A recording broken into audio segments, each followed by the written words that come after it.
What's going on, all you Sluxy beasts out there? It's your boy Slaxorus here, and I'm bringing you guys an X and Y Wi-Fi battle. And today's Wi-Fi battle is against Austin. Now, this Wi-Fi battle was really weird because the team I had was really just thrown together to kind of make a team with Shuckle and Espeon on it. So, this was supposed to be a sticky web team, but it really was just a team I kind of just threw together on the spot. But nonetheless, it's a great battle anyway, so let's go ahead and jump into it. So, like I said earlier, this man's team, I didn't talk about his team, but my team is really just thrown together, and his team is kind of intimidating, but I'm going to go ahead and lead off with my Espeon. He's going to go ahead and lead off with his Ferrothorn. So, anticipating that this would be just the normal Ferrothorn set with, rocks, maybe spikes, Gyro Ball, and maybe Thunder Wave, I stay in because I really don't think this thing can do much to me after I set up my screen. So, it's weird because he immediately goes for the struggle, which is really weird, and I'm just going to take this opportunity to go ahead and set up my my screens. But as soon as I saw that he used struggle, I should have just set up one of my screens, and then right before I took him out, set up the other one so they could last a little longer, but it really didn't matter. But I'm going to go ahead and hit him with the Hidden Power Fighting real quick, just to whittle him down a little bit more.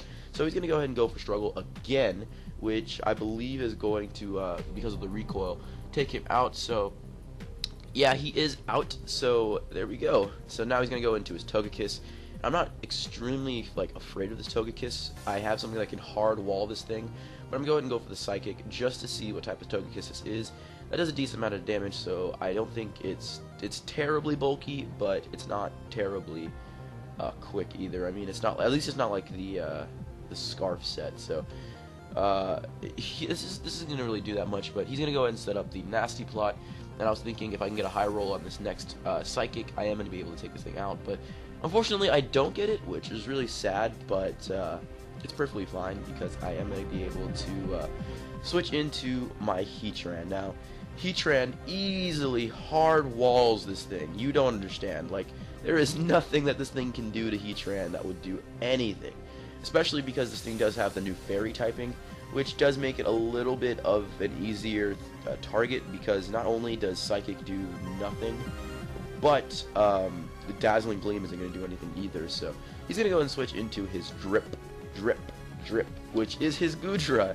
So this thing I'm not too afraid of, but I'm going to go and go for the Flash Cannon, which kind of is, I mean, I could have gone for something else, but honestly, it was the best move to do. It does a decent chunk, so I'm not mad about that at all. But here I'm going to switch into Dinner Time, which is going to just go ahead and intimidate him. Mind you, this was before Mega Mawile was banned, so yeah. But he's going to go and Earthquake me, so I found out this is a physical Goodra, which is a little weird. Well, not weird, but it's just a little unfortunate. So I'm going to go ahead and Mega Evolve into my Mega Dinner Time. I'm going to go ahead and hit this thing up with a Play Rough after I eat up this Earthquake, except I really didn't because I survived with 7 HP. Survival! And I'm going to go ahead and hit up this thing with a Play Rough, which is going to definitely take that thing out. So that is a nice and dead Goodra. So now he's going to go ahead and switch into his Frogalicious, which was kind of weird because it's not the normal Protean set. So I'm going to go ahead and go for the Sucker Punch, and he's going to go for the Surf, but doesn't change into his Protean set, which I didn't notice at first, which I thought he was just 100% water right here. So instead of going for the, for something that would have done more damage, I don't have anything specifically for Greninja.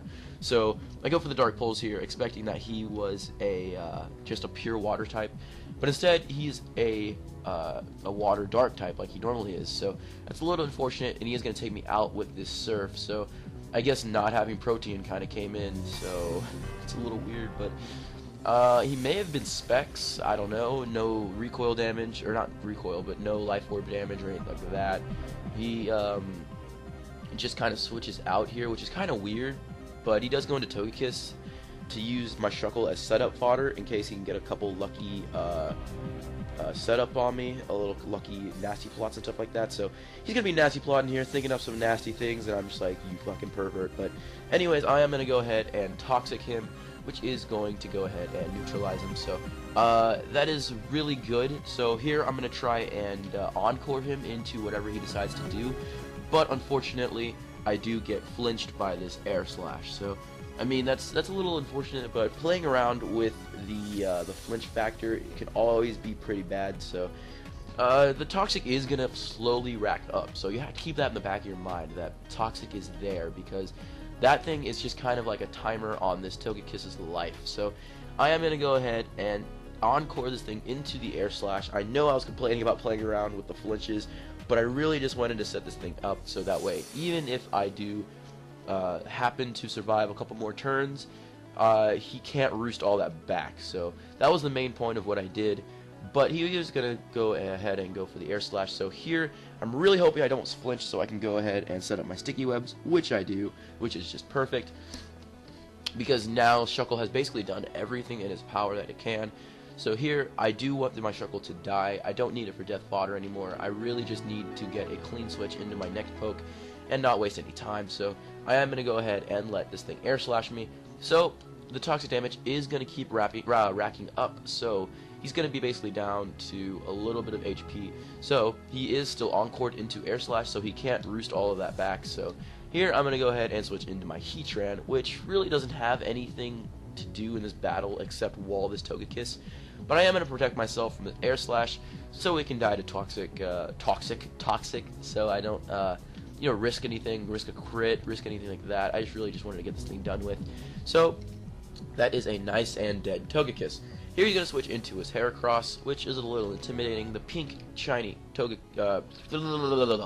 wow! The pink shiny Heracross is a little intimidating here. So he's going to Mega Evolve into a Mega Heracross, of course, which is a little scary, because Mega Heracross, I like to call it the Mega Wall Breaker, because this thing can basically take down any stally wall team. But here I'm going to go for the Lava Plume, either hoping for the burn or hoping to take this thing out, but I sadly don't, which is a little unfortunate.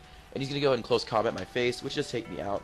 But like I said earlier, Heracross really, takes out my Heatran, and so does this man's, the rest of this man's team, because Heatran really isn't going to do much in this battle except take out the Togekiss. So here I'm going to go ahead and set up my light screen with Espeon, which I know sounds a little weird, but the rest of this man's pokes are special. So by some miracle, if I did survive whatever this thing wanted to go for this next turn, I would be able to take it out the next turn ahead. So I'm thinking ahead here because my Landorus here can just intimidate this Heracross and then take on this man's last two pokes easily. So I am going to go ahead and Earthquake this thing after intimidating it, which is going to definitely take it out.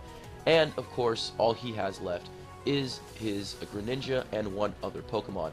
Now, hoping that this one other Pokemon wasn't the Mega set earlier in the battle. Well, I don't know what I was thinking actually. I was actually thinking that he ran dual Megas in Mega Charizard and Mega Heracross, but I do go for the I went for the light screen really just in case that this Greninja still outsped me after the sticky webs. So here he's going to switch into his Charizard, which doesn't get caught in the sticky webs, but hoping that it's not a physical Charizard for some reason, hoping that's not a physical Charizard, I figure I can just basically take this thing out with a Stone Edge, which I do, and the Flamethrower does little to no damage, so the light screen kind of was pointless, but at the same time, it kind of ensured my victory just